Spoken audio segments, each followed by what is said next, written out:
عايز اقول كلمه بقى، معلش يا شيخ، استاذن لي يا شيخ احمد، ان هو صعوده الى المكان، لهذا المكان، لم يكن بجهد الاخوان وحدهم، ولا وكذلك استمراره لن يكون وانا بجهد. والله لو اعرف ذلك كنت انتخبت شفيق، وكنا داعين الناس تنتخب شفيق، لان كان شفيق ما هيدخلنا سجون تاني مش مشكله، ولكن افساد عقائد الناس اشد. يعني افساد عقائد الناس اشد من انك تسجن الناس او تاخذ اموالهم. يعني لما تقيسهم كده موازين، يعني اي بلاء اشد على الامه، افساد عقيدتها ولا انه ياخذ اموالها ويسفك دمائها؟ يعني انت حضرتك مش بتقول شفيق؟ يعني مش معقوله، لان ما انا بقول يعني ما انا بقول كده لان هم ما بيسمعوش الكلام، مش حاسين بخطوره الامر اللي هم واقعين فيه.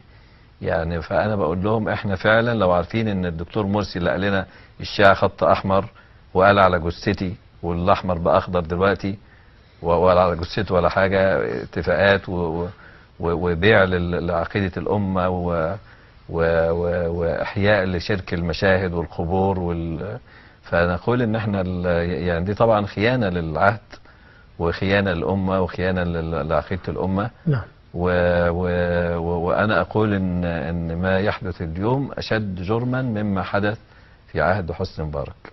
وأنا أقول هذا الكلام وأنا مقتنع به تماما. لا، هو انا عايز اقول لحضرتك حاجه يا شيخ، يعني هو حسني مبارك وشفيق ويعني والمنظومه القديمه دي مش بس جريمتها اكل اموال الناس وظلمهم، وإنما كانوا يصدون عن سبيل الله كثيرا. ناس يصدوا عن سبيل الله وبيحاربوا اولياء الله، يعني جريمتهم كبيره يعني. ودول مش هيصد عن سبيل الله؟ يعني احنا بنقول دلوقتي انه النظام السابق. لا، يعني هم بيضيقوا، يعني دلوقتي عاملين امتحانات في وزارة الأوقاف عشان أي واحد يثبت إن هو سلفي يتشال ما ياخدش المكافأة. وأنا بواجه الكلام ده الدكتور طلعت، والدكتور طلعت أيضا مش عارف إيه اللي بيحصل في وزارة الأوقاف.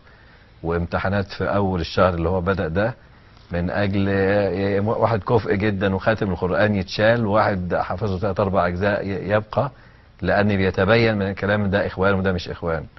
فانا اقول ما ده برضه نوع من الصد عن سبيل الله، ان الكفء يتشال والاقل كفاءه لانه اخوان هو الذي يبقى. فده كلام خطير جدا بيحصل في البلد، لانهم متصورين هم اللي فاهمين وغيرهم مش فاهم، وان السلفيين دول عقبات قدام يعني جماعه الاخوان. فاحنا نقول لهم اتقوا الله، يعني في البلد وفي دين ربنا عز وجل وفي عقائد الناس.